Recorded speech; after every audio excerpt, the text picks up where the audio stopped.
Narito tayo ngayon upang matunghayan ang napaka-latest, nag-iinit na issue ni Ate Erica sa pagitan ng kanyang pamilya. Sa pagpapatuloy ng ating istorya ay nandun pa rin si Kalingap Val Santos Matubang sa bahay nila Ate Erica. At tinatanong niya pa rin ng tita ni Ate Erica at ang lolo ni Ate Erica na si Lolo Miguel kung ano nga ba ang tunay na nangyari. At base pa sa karagdagang statement ng lolo ni Ate Erica ay talagang sobra-sobra na daw ang mga paratang sa kanila at hindi niya matatanggap na nilalapastangan daw sila. Okay lang sana sa kanila na wag silang bigyan ng pera o sustento. Ngunit ayaw nilang pinagsasabihan sila ng mukhang pera at nilalapastangan. Mukhang kwarta. Eh nasa kailangan pera naman, hindi magbabahawak ng pera. Kahawak na ang putos nila. So, yun lang naman. Hindi ako yung inutusan, may ingat, tinulungan ko sila. Kung hindi ako ang tulong doon, wala din yung bahay nila. Sa kapatid ko, kung nasa amin ang pera, bakit po kayo magtsatsaga sa probinsyan? Doon namin uli-uli dinadala si mama na naglalakad lagi ng papasakanan nila para po manghingi lang ng sulong. Nandiyan po ang mga resibo. Walang tinulong sila may sa kasi doon walang tinulong sa lula mo. Nung simula pa po, yung napera po. Kaya po. Adi yung ngayon po, yung huli na. Wala. Wala na po yan. Saka yung kay yung unang nag-vlog kayo. Bakit kaya hindi alintana ni Jun yung perang ginastos niya kina Erica? Bakit kaya ganun? Malaking pera na. May motor pa na. Dagdag pa ng tita ni Ate Erica ay talaga nagulat na nga lang daw sila nang ibinili daw na lote at bahay pati na rin ng lupa si Ate Sheila May ni Erica at ang kanyang asawa. Sabi pa nga nila ay okay lang naman daw sa kanila na huwag silang tulungan, ngunit ang masama lang at hindi nila matiis ay ang pagpaparinig sa kanila na wala namang katotohanan.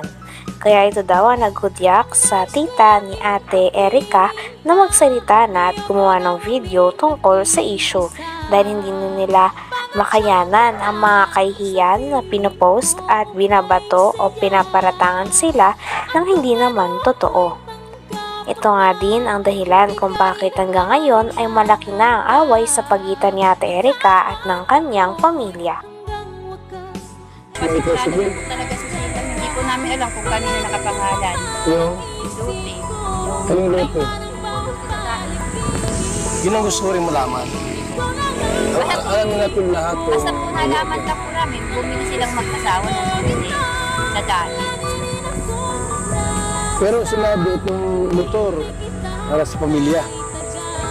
Yung tricycle. Saan yung tricycle ngayon? Nino? Si Sheila May. Ilan ba anak ni Sheila May? Isa lang po.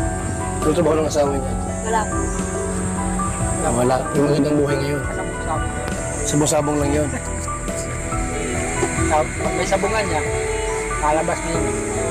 Pag may sabong nilait, tulukoy yung asawa. Kaya mga masama-sama. Silang gumamit sa private motor yun? Private na tricycle? Pinandaw po yun. Kinuna ng prangkisa. Saan? Mga po kung totoo at Ang pag-business. uuwi dito. Pag uuwi dito, may kapal. yung number. Isa pa sa mga hinain nito ay ang mga pera daw at mga pinamimigay na dapat sana ay para sa buong pamilya ay inaangkin daw ni Ate Erica at ng kanyang ate pati ng asawa ng kanyang ate. Katulad na lamang ng binigay ni Sir Jun A na tricycle na pang pamilya ay si Ate Erica at ang ate niya lang daw ang nakikinabang. Dahil simula nang umalis sila ay hindi na sila nagparamdam at ni isang anino sa bahay nila dati ay hindi na nakikita. Talagang tuluyan na nga na iniwan ni Ate Erica at kinalimutan na lang ang kanyang lolo at lola na nagpalaki sa kanilang dalawa ng kanyang ate. Kaya ito din ang hindi makakayanan ni Lolo Miguel dahil marami pa silang mga masasamang bagay na sinasabi at binabatos sa mga tao na nag-aruga, nagpaaral at nagpalaki sa kanilang dalawa ng kanyang ate. Pag uuwi dito, may kapal. yung number. Ang prangkisa tayo, alam mo magkano? 300,000. Parang isang yun, ang ginagawa ko pagka-piki yun. Gawa ng pag-uwi dito, tatapalan ng papel. Punta doon, lulubay siguro asawa, mga masada, tatanggal. Hindi naman po sila masadag ito sa amin. Kung ano ba, nagugulat na lang po kami na may tricycle na. Nagulat po kami, may motor na. Nalaman na lang po namin, may lote na po sa daet. Wala naman pong ano sa amin sila na, o tita, lula, ganito po nito. Sila lang po. Ang nakakaalam sa lahat ng transaksyon. Sila lang. Okay. Basta po pagdating ng kapatid niyo, kasama. Parang na-left behind kayo hindi kayo inaalala. Hindi bali wala po sa dahil naman ako sa gatong hirap. Ayan po, basta sa taga ko tatambungan. Wag lang yung pabitangan kayo. Huwag lang kayo sasabihan ng ganyan. Hinihingi lang. Tapos alam,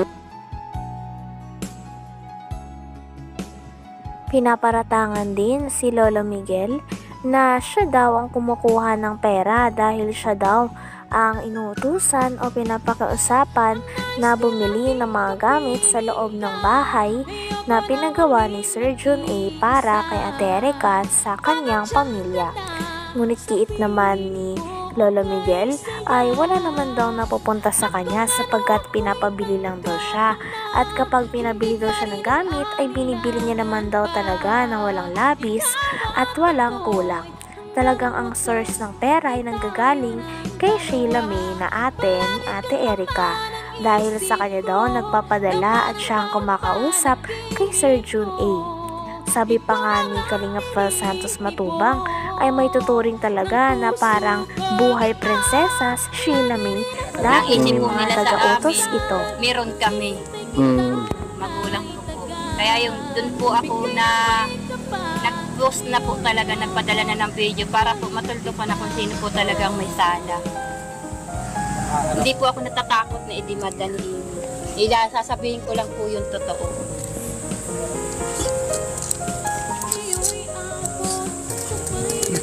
ano mensahe mo tayo kay Ini Torres tay? Kung binig mo yun. Ini Torres, yung kunaradinig mo ko ay huwag kang magparahambog at walang katotohanan yan. Sino ba ikaw? Hindi kita kakakilalang tao. Ba't papasok ka sa pamilya namin? Naiintindihan mo kung sino nagpalaki sa dalawang yun. Pinalaki mo ba yun?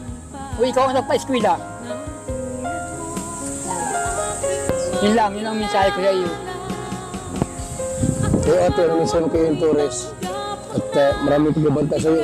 Yun po, galit po sila sa akin dahil kasi dati po nag-post po ako noon sa Ayon pa sa kwento ng tita ni Ate Erica ay si Ate Erica daw ay may ate na nagngangalang Sheila May at may asawa din ito.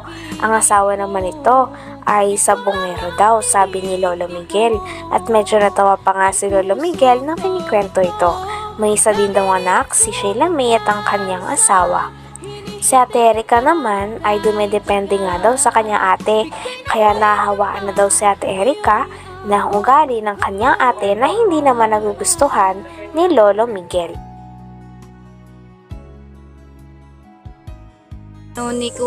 Yung reactor po na sabi ko, tumigil na kayo niyan na pambabanta sa pamilya ko dahil pag po ako napuno, ilalabas ko ang tunay na tinatago ng ano ninyo, iniidolo. Pero hindi pa rin kayo tumigil, kaya ako nag-post na para huminto na lang ang ginagawa sa akin.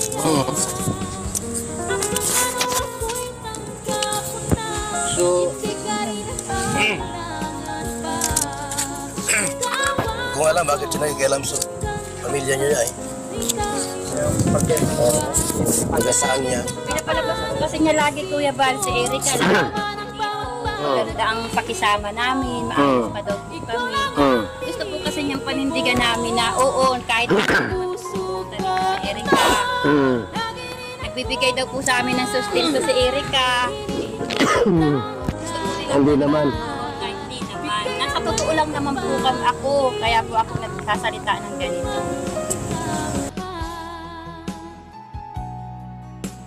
Hanggang dito na lamang muna ang ating napakainit, nagtitrending at talaga namang mas nakakaintriga na issue ni Ate Erica. Maraming salamat sa inyong panonood. Hanggang sa muli. Bye!